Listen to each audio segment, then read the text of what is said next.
you have a question? When you go and get something, because I've had people call me and says, Frank, we were in Office Max to have your painting printed for the relatives, and they won't print it unless we get a sign off from the artist. Well, that's pretty nice of Office Max there. Yeah, That's great. yeah, they do. That's fantastic. Yeah. Yeah, because, I mean, most places don't. No, they don't want to be sued. Yeah, no, it's, I mean, it's really smart. Yeah. I'm glad to hear that. I didn't know they were doing it. So what have you done on that, Frank? I turned it over to him. I mean, I didn't want to get any money out of that. I have a question about translated Yeah. transcripts. Mhm. So that when the original people are very dead, like before Christ. Yep. And then the work is translated. Mhm. Does the translator have ownership then of They, it? they don't have ownership of the copyright. They have rights in their translation. Mhm. So And- they have it licensed or something? Well, No? it's a little bit, you know, this is kind of an international compromise between different countries, you know, when Okay. there's translations. And it is, so, you know, so there are translations that are more famous and more well-regarded than some others. Lawrence of Arabia, right? He translated the Odyssey, I think, and that, one of Homer's works, and the Iliad or the Odyssey, and that's a very famous translation, and it's supposed to be one of the best. There was another one fairly recently, you know, that some translations are just far superior to others, and are viewed that way. And so those folks probably would sue to enforce their rights in the translation. And they are given rights in that translation because there is some latitude, you know, obviously in choosing the word and trying to capture the right sentiment and trying to, you know, there's a lot of work that it's not just Right. putting it into Google Translate. Right. So they do have something invested in it. So when you see a work, you know, Don Quixote as translated, you know, Cervantes as translated by whoever, or, you know, the Iliad as translated by Lawrence, they would retain rights in that. So your ability to do that, you would want to license that if you were going to use something that where someone did have copyright rights in the translation. Okay. It's a limited right in the translation, but there is some right. Thank you. All over the place. Let's go all the way to the back. I have 975 of my mom's paintings in storage. Uh-huh. She's been gone for 6 years. We're trying to make it into a coffee table type book. Uh-huh. I have a brother and sister who barely talk to each other. If I copyright that book, is there a way of protecting all three of us so that we will all three profit from it? Are you guys the heirs of the estate? Yes. Who's the executor? Good question. So, you know, Me. all right. So, I mean, so your job is to try and maximize the value of the estate for the heirs, right? You know, so that's where you want to sell high if you sell property, and you know, yeah. So it makes sense to go ahead. I mean, if you're gonna turn them into a book, yeah, you'd get a copyright in that book. And And then is there a way to name my brother and my sister on that also? Should we do it as a team? well, it would just be, but the book would be property of the estate, and so the exploitation of the book, the proceeds of which would go to the estate, and then it would go to the heirs of the estate the same way that your mother's will intended or whatever. And you should get paid first. And you should get paid for your, you know, you get paid for your work on that as an executive. All right, there were a couple of questions. Yes. Is there a contract you can find online for commissions, or any way to guide you through if you should? There are a lot of contracts online. There's a lot of everything online. Well, It is, what I would do is, not online, but it's the Graphic Design Guild handbook. Has a lot of template contracts for transferring work. it's really, it's for graphic designers rather than fine artists. But I think that the concepts are the same. What's that? Say the name again. It's the Graphic Design Guild, I believe. That's about the book that I've been the most impressed with. It's got, a number of kind of permutations on what you want to, what rights you want to transfer and when. So it's online? No, it's a physical book. It's a book. Yeah, it's, it's $25 on Amazon or something like that. It's a great book. They put out a new edition every few years. But I think it's got really some applicable stuff. Yeah.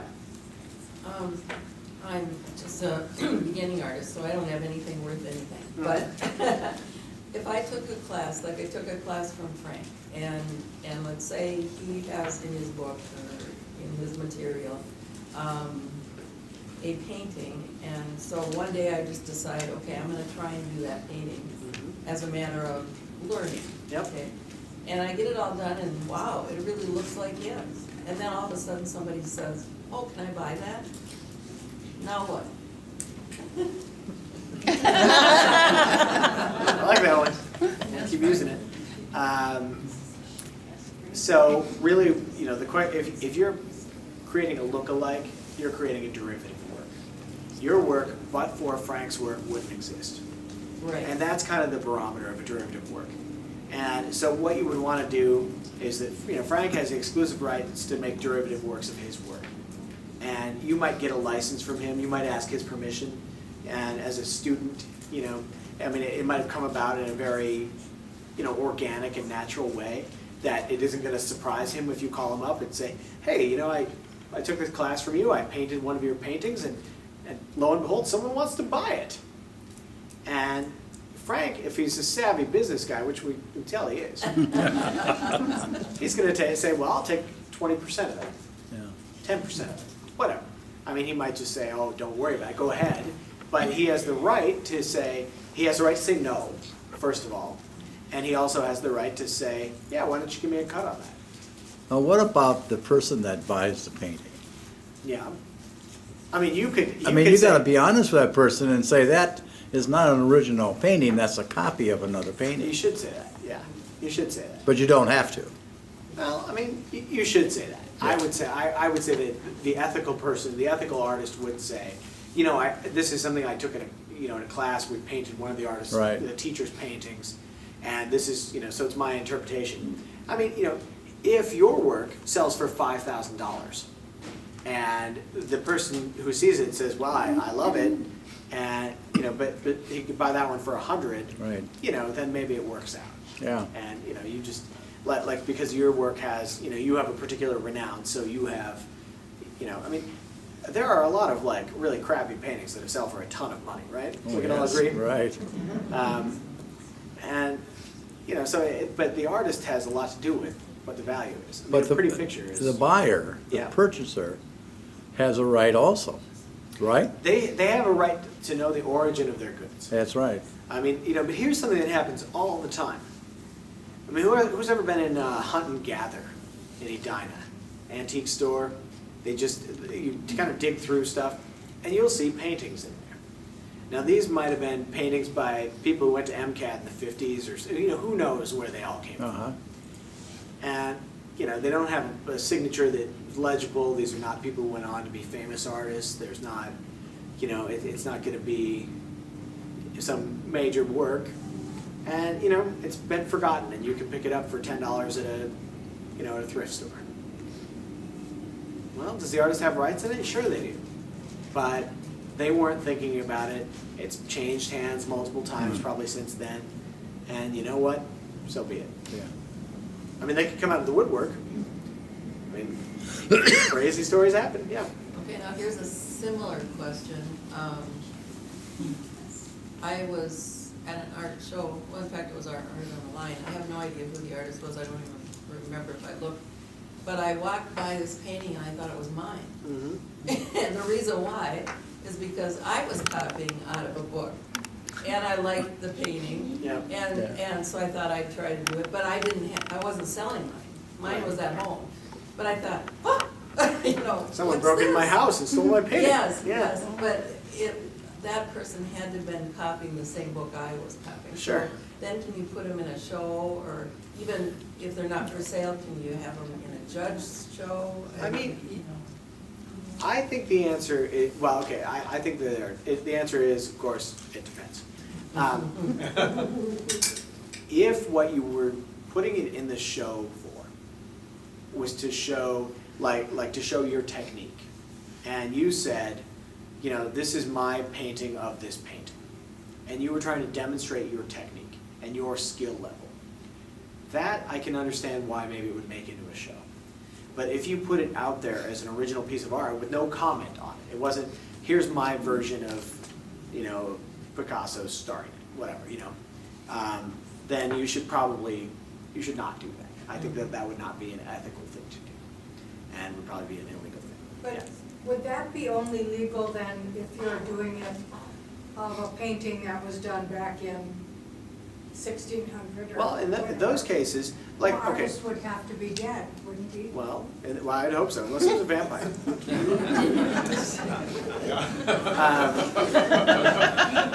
Who's been to the Louvre? Who's been to the Louvre? Okay. The Louvre. Anyone been to the Louvre? Show of hands. We call it the bathroom. Right. Well, there's a little bit of confusion apparently, that's why. I see it. Oh, the Louvre. Louvre. But, you know, I mean, if you go to Louvre, at least the first time I went there, not subsequent times, but, you know, there'd be people painting their versions of the Mona Lisa. And they just they have specific rules about it, that you can't paint one that's the same size. Seems reasonable. They do that at the Met at the Metropolitan Yeah. in New York too. Yeah. The students copy the They go in and they sell them, Yeah, yeah. probably.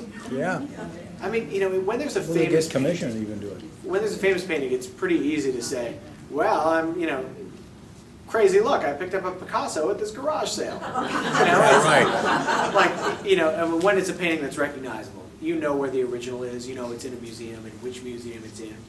There's a little less, I mean, sure, I mean, there's, you know, P.T. Barnum, there's a sucker born every minute. So you could trick some people into that. One of the famous paintings out of the late Came back 1800s into- is a painting of the main gallery at the Louvre Yeah. that includes 60 of the paintings Mhm. there, and, Forged. no, I mean, It's just a painting of the paintings. Yeah. the guy painted the main hall, and he selected 60 paintings and included those paintings in his painting, and it was sold. Yeah. He I mean, later you went know- on to, It's it okay was to Samuel go, F.B. Morse who later invented Morse Yeah. code, but that was one of his famous paintings, and it's okay to no copy. problem doing it, because it was different size, Yeah. you know, It it's wasn't, obvious he not. wasn't trying to pass it off as it wasn't a forgery. No. I mean, yeah.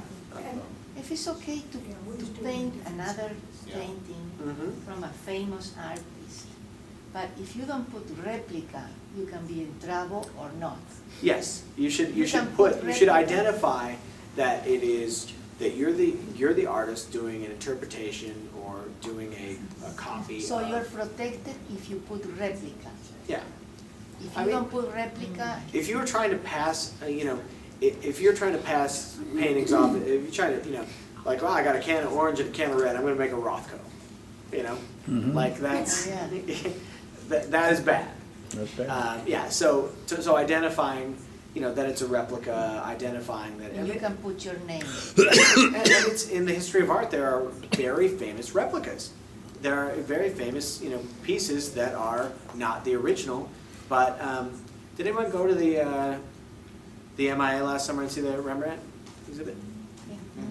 So there are like a lot of paintings there that at one point or another have been attributed to Rembrandt and may or may not be now, and, you know, and this is like this ongoing historical mystery about whether, you know, about the provenance of a particular piece. And it continues to go on, and when you go back to the 1600s, you don't have the paper trail. You don't have someone saying replica. And who knows whether those works were somebody trying to pass themselves off or not, or just as somebody with a, you know, with a similar style. You know, a lot of these things are lost to history, and we're still trying to uncover them. And it's, you know, it's crazy. But the best course of action in the modern age is to clearly identify it. I feel like, yeah. Using somebody else's photographs, and because that seems to be kind of, sometimes an issue too. Yeah. You see a picture by, a nice photograph in a paper or in a magazine, and you don't have the artist or photographers okay to do that, to make that painting, so. Very famous case recently. People familiar with the artist Shepard Fairey? You guys know this picture. The iconic Obama picture. Oh, that That was, and Shepard Fairey's the artist. He owns a company called Obey Propaganda, and he makes a lot of things that are from photographs and things. But that he got sued by Time Warner because that was a picture, the Time magazine cover picture of Obama that he had done an artist rendering of without crediting them. And he didn't, his defense was, I looked at a bunch of pictures of Obama and that's what it was based on. But that became it's funny. People don't seem to care that much till you're making millions and millions of dollars off something. Urban Outfitters was selling those Obama t-shirts in 2008 and it was, a giant seller. So, it's all, once there's some money in it, then all of a sudden Time Warner came on. Better fess up, I guess. Yeah. If you ask for authorization, perhaps to Disney work, or Mhm. you can be able to sell. If you have a license, You then, need to have a license. Yep. Otherwise, you cannot do that. correct. Yep, so if you're gonna use something that is owned by somebody else, and, there are exceptions to that. There are, the fair use exemptions, when you're using it to comment on something. But once you're selling stuff, it is probably, it's always the best policy to have a license, to have permission to do it. If you're gonna use something and you don't think you're gonna be able to get a license, and you have some reason that you wanna put something out there, it's political commentary, it's social commentary, you're commenting on the thing that the character that you're using, then I would recommend talking to an attorney. I think it's, I almost never recommend talking to an attorney. Never ends well. If I'm in an elevator with one, I don't speak. So instead to copy characters Yep. from, the Disney World or different companies, it's better to create new characters. Always better to create. And you are safe of Yep, always better to create new work. But, it is, art is all about, taking things from the past. You don't create new things out of whole cloth. There's an evolution of your style. And, as we've touched on in this class, you learn by copying others first. Yep. And, I think of that, when I was a kid, you'd buy drawing books. And you'd, get some drawing, put it over there and trace the outlines of the shapes. And that was kind of how you learn proportionality, how you learn to the first lessons in how to be an artist. Oh, I don't think so. I still have to grade It it. was, I peaked right there, second grade. Do not grade. I visited a museum Mhm. once, I think it was, I don't remember